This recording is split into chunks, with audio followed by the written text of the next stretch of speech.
février 2010, avait fait le choix d'introduire l'inceste comme une surqualification descriptive et non comme une infraction ou comme une circonstance aggravante.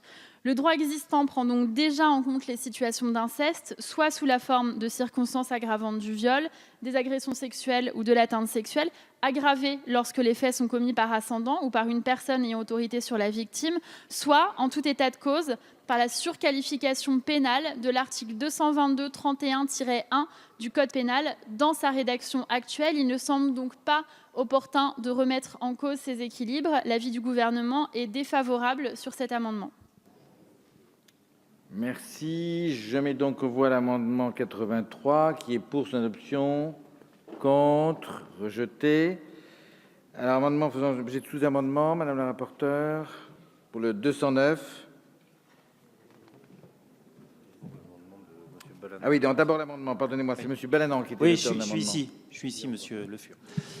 Donc, pendant la commission, nous avons l'alinéa 4 de l'article 2 du projet de loi adopté en commission des lois vise à élargir la définition juridique du viol, afin d'y inclure non seulement les actes de pénétration pénétrés par un tiers, mais également ceux réalisés sur la personne de l'agresseur.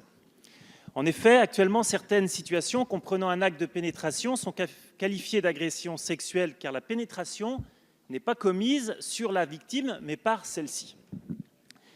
Donc, en commission, l'extension retenue en commission des lois est primordiale pour instaurer une définition juridique uniforme du viol.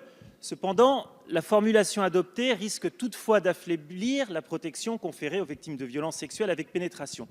En effet, le verbe « imposer » signifie obliger quelqu'un à faire ou à subir telle action en se soumettant à un ordre, à un règlement.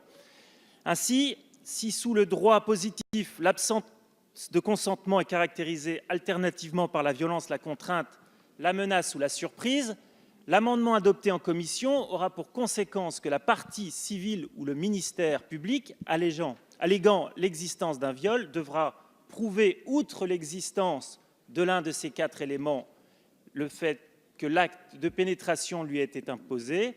Or, le caractère imposé de l'acte pourrait ne pas résulter systématiquement de ces éléments et est susceptible de donner lieu à des débats jurisprudentiels. Cela est susceptible en conséquence de diminuer le niveau de protection octroyé aux victimes.